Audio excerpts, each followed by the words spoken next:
Capítulo 11. Um bando de malucos. Eram 4 horas da madrugada.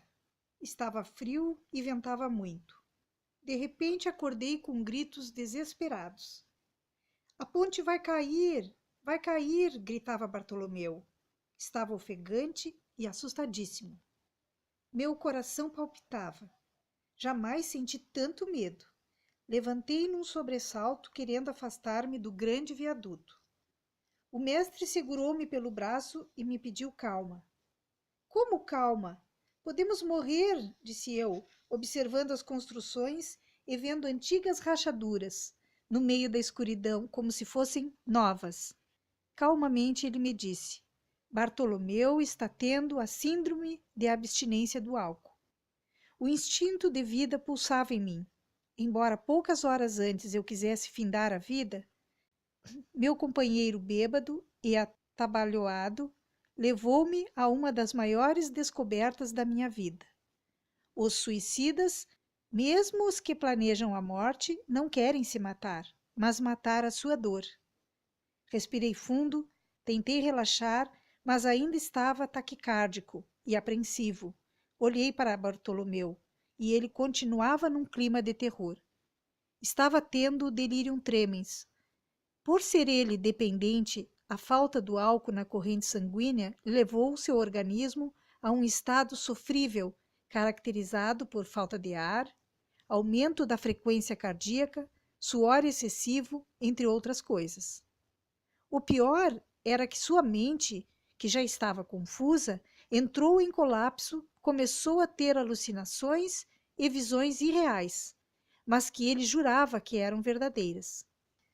Depois do desespero pela queda da ponte, ele começou a ter outras alucinações. Viu aranhas e ratos gigantes, do tamanho de automóveis, caminhando pelo teto e ameaçando comê-lo. Seu rosto pingava de suor, tremiam-lhe as mãos. Seu corpo estava quente e parecia febril. Como o mestre sempre dizia, é possível fugir dos monstros de fora, mas não dos de dentro. E é incrível como a mente humana tem facilidade em criar fantasmas para assombrá-la. Em plena era digital, os sentimentos primitivos continuavam vivos. Bartolomeu tentava lutar contra as feras que queriam devorá-lo. Gritava agoniado: Chefinho, me ajude, socorro! Tentávamos acalmá-lo e fazê-lo sentar num caixote de madeira que outrora armazenara tomates. Mas em seguida ele se levantava e tinha novas crises. Teve um momento em que se levantou e saiu correndo pelas ruas. Havia 5 milhões de alcoólatras no país. Nunca imaginei que a turma movida a álcool sofresse tanto. Pareciam bêbados felizes. Temendo que ele fosse atropelado, o mestre sugeriu levá-lo a um hospital público a 3 quarteirões do viaduto. Estava preocupado com sua integridade, e assim o fizemos. Comecei então a dar um pouco da minha energia para os outros, sem pedir nada em troca. Claro, sempre há interesses em tudo o que fazemos, mas, como o mestre dizia, há interesses legítimos que extrapolam o ganho financeiro, o reconhecimento público, tais como os que estão ligados ao prazer de contribuir para o bem-estar e a saúde do outro. Era um sistema de troca, não previsto no capitalismo nem no socialismo. Era um mundo estranho à academia. Comecei a entender que os egoístas vivem no calabouço das suas angústias, mas os que atuam na dor dos outros aliviam a própria dor. Não sei se me arrependerei de tomar esse caminho, não sei o que me aguarda, mas vender sonhos, ainda que tenha seus riscos, talvez seja um excelente negócio no mercado da emoção. A angústia de meu companheiro era tão grande que diminuiu, pelo menos por enquanto, a percepção que eu tinha da minha miséria psíquica e das inúmeras coisas não resolvidas em minha vida. Imaginei o esforço tremendo que o vendedor de sonhos fizera para me resgatar. Não me pedira dinheiro, reconhecimento nem aplausos, mas recebeu muito, recebeu doses elevadas de prazer. Ficou tão feliz que dançou em público. Que mercado fantástico! A única coisa que me pediu foi convidar-me para fazer o mesmo. Ajudar Bartolomeu era a minha primeira experiência de contribuir despretensiosamente para o benefício de alguém. Uma tarefa difícil para o intelectual egocêntrico. Foi uma batalha para interná-lo. Tivemos de convencer a equipe de plantão de que nosso amigo estava correndo o risco de morrer. Não bastava os escândalos aflitivos que ele dava. Os hospitais gerais estavam despreparados para lidar com acidentes da mente humana. Sabiam lidar com o corpo, mas desconheciam ou negavam o mundo intangível da psique. Eram uma casta de engessados. Quando conseguimos a internação, Bartolomeu estava menos agitado. Deram-lhe um sossega-leão e o levaram dormindo para o quarto. Fomos visitá-lo à tarde. Bartolomeu estava bem melhor. Já não tinha alucinações. Teve alta. Pediu que lhe contássemos tudo o que tinha acontecido e como nos havíamos conhecido. Sua memória estava turva. O mestre passou o bastão para mim. Tentei explicar o incompreensível. Quando iniciei minha fala, ele saiu de cena. Não gostava de ser exaltado. Falei sobre o vendedor de sonhos, como o encontrara, como me ajudou, como me chamou, como o encontramos no sopé do edifício, a dança, a pergunta sobre o grande sonho, como o chamou, o viaduto, o terror noturno, enfim, tudo.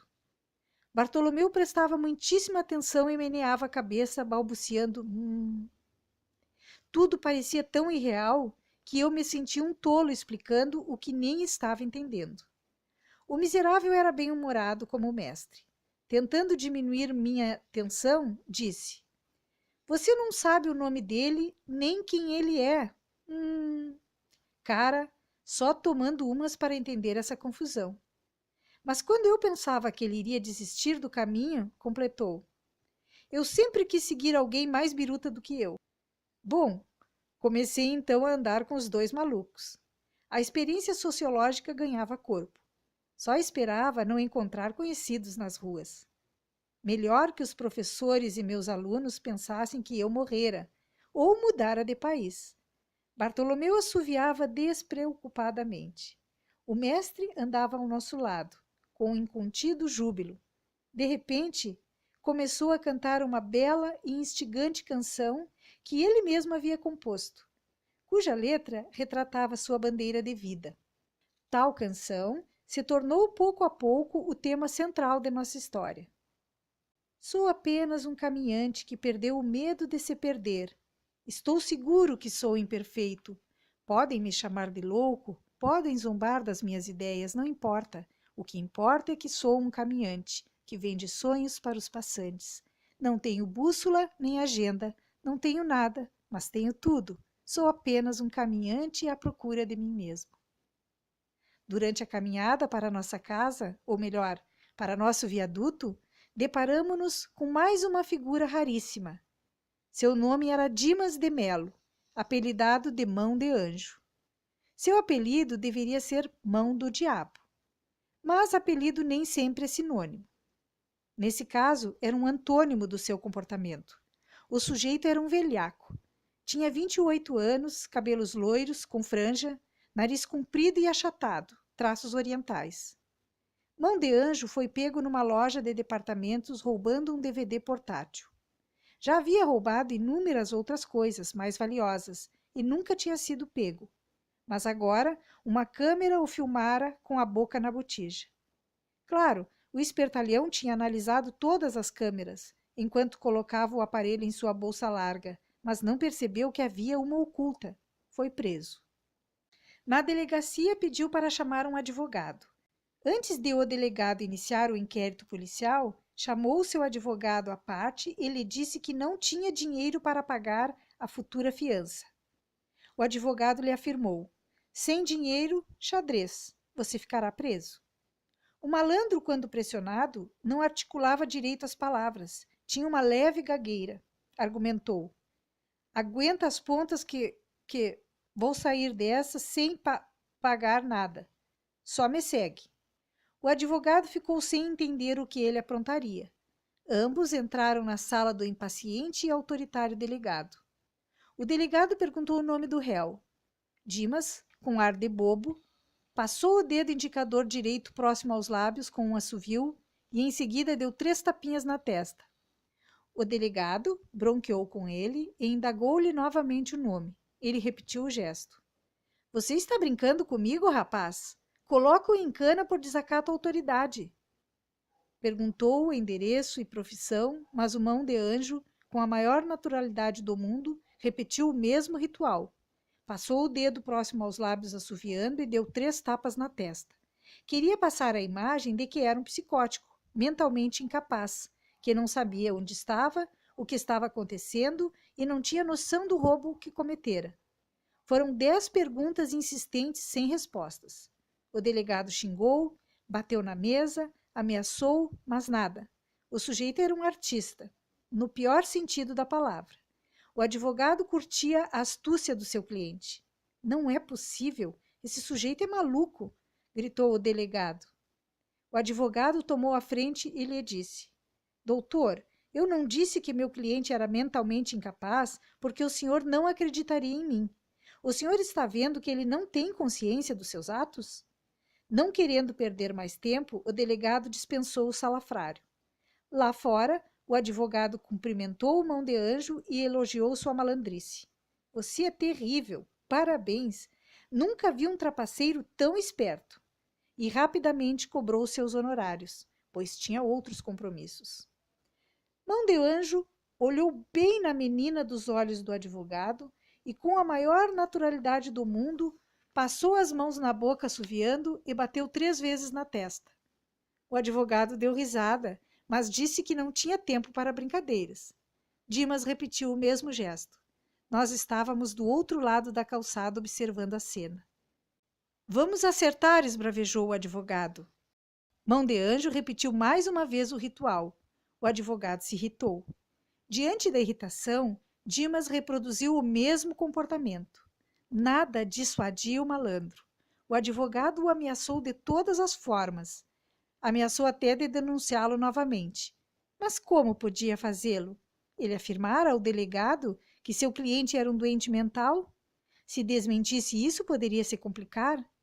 Foi a primeira vez na história do direito que um espertalhão deu um tombo num delegado e num advogado de defesa em 15 minutos. Após o advogado ir embora, bufando de raiva, Mão de Anjo disse para o alto: mais um trouxa. O mestre prestava atenção detalhadamente no vigarista. Eu não entendia direito seu interesse pelo velhaco, mas pensei que talvez quisesse vender o sonho da honestidade para ele. Talvez quisesse lhe dar uma bronca, lhe passar um sermão. Talvez desejasse nos recomendar que não andássemos com um sujeito dessa estirpe. Poderia estragar nosso projeto. Ele atravessou a calçada e se aproximou do sujeito. Nós, apreensivos, o seguimos. Temíamos que o malandro estivesse armado. Dimas o notou e ficou intrigado com a sua presença e com um olhar furtivo. Para nosso espanto, o mestre falou com uma voz segura. Você tem um sonho de ficar rico e não se importa com os meios para atingi-lo. Gostei do que ouvi e achei ousada a introdução do mestre, mas em seguida me abalou. E pirou até Bartolomeu, já sem vodka na cabeça. Ele disse para o Mão de Anjo: os que furtam são péssimos administradores, fogem da miséria, mas ela sempre os alcança. O vigarista levou um susto. Não sabia aplicar o que furtava, vivia na dureza.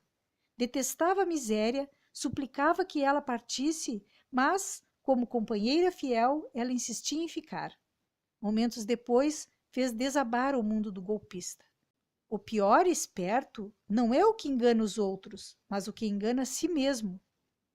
O vigarista deu 2 passos para trás. Não era muito de pensar, mas o que o ouviu tumultuou sua mente. Começou a se questionar. Será que sou o pior esperto? Sou especialista em ludibriar os outros, mas será que tenho enganado a mim mesmo? Quem é esse sujeito que furta minha paz? Em seguida, o mestre provocou um terremoto no solo em que estávamos. Venha e siga-me, que eu o farei descobrir um tesouro chamado conhecimento, muito mais valioso do que o ouro e a prata. As suas ideias eram incisivas, determinantes, sedutoras. O sujeito olhou de cima a baixo o homem que o perturbara, analisou suas vestes, viu seus bolsos vazios, deu uma fungada no nariz, pensou no tal de tesouro do conhecimento e não entendeu nada.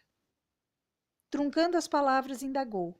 O que significa esse tesouro? Onde está essa grana? Replicou o desconfiado. Sem dar explicação, o mestre apenas comentou com segurança. Você saberá. E saiu sem dar maiores explicações. O malandro nos seguiu. Seguiu inicialmente mais por curiosidade. Talvez pensasse que o mestre era um milionário excêntrico. O fato é que o vendedor de ideias era um polo de atração fascinante. Atraía, em particular, as peças raras da sociedade, ainda que elas inicialmente tivessem intenções escusas. Bartolomeu, há muitos anos, quando tinha algum dinheiro, fizera tratamentos psicoterapêuticos, mas nenhum deles funcionara. Aliás, funcionara às avessas. Ele deixou malucos alguns de seus terapeutas, pois tiveram que se tratar depois que começaram a atendê-lo. O sujeito era irremediável, mas esperto. Descobriu que o orgulho era a minha especialidade. Quando fizemos a primeira caminhada em direção ao viaduto, após a dança no São Pablo, me apelidou de superego, pois percebeu que eu era um poço de orgulho. Tinha um ego doentiamente inflado. O ignorante usou errado o termo da teoria de Freud. Vendo o chamamento do trapaceiro, me chamou de lado e cochichou aos meus ouvidos. Superego, aguentar você é difícil, mas esse vigarista é impossível. Vê se enxerga, seu... Comecei a retrucar, mas antes que proferisse meu xingamento, ponderei que ele poderia estar certo. O novo membro da família poderia ser um perigo. Jamais imaginei estar associado a um criminoso, um embusteiro. Tirei a forra dizendo baixinho para Bartolomeu. Suportar um alcoólatra pirado como você é complicado, mas esse malandro não dá. Tô fora. Pensei em debandar pela segunda vez da experiência sociológica, mas subitamente um filme passou novamente pela minha mente. Recordei que estava perdido e fui achado. Olhei para o calmo semblante do mestre e resolvi resistir um pouco mais. A curiosidade para ver no que ia dar essa experiência me animava. Certamente, poderia ser tema de muitas teses. O novo discípulo tinha voz mansa, mas era um perito em dar tombos nos outros e levar vantagem em tudo. Sabia ludibriar as pessoas, vender bilhetes de loteria falsamente premiados, furtava cartões de crédito das mulheres, batia carteiras de senhoras idosas depois de ajudá-las gentilmente a atravessar as ruas. O problema é que todo esperto tem excesso de autoconfiança. Achava que nunca cairia numa armadilha, até que encontrou alguém mais esperto do que ele. Não sabia que, ao andar com o mestre, entraria na maior emboscada da sua vida. Sentamos numa praça para descansar. O mestre sugeriu que eu e Bartolomeu explicássemos o projeto para o Dimas. Tarefa difícil. O sujeito parecia que tinha baixa escolaridade, mas era um bom momento para excluí-lo do grupo. Bartolomeu dava um tom superlativo a tudo o que acontecera. Cara, o chefinho é um gênio. Acho que ele é de outro mundo. Ele hipnotiza as pessoas. Ele nos chamou para incendiar a humanidade com sonhos. Bartolomeu, bêbado, tinha alucinações com monstros. Sóbrio, tinha delírios de grandeza. Mas, infelizmente, Dimas gostava de ouvi-lo. Falavam a mesma linguagem. Os desajustados sabem se comunicar. Caindo em mim, pensei. Sou um desajustado solitário. Levei uma vida pior que esses miseráveis. Sabia que toda explicação que estávamos dando a Dimas não o saciaria, pois estávamos tão confusos quanto ele. Mas para quem está no deserto, a alucinação do oásis é refrescante. Torci para que o salafrário desistisse, mas infelizmente ele não desanimou de seguir-nos. Assim, o bando de malucos se construía.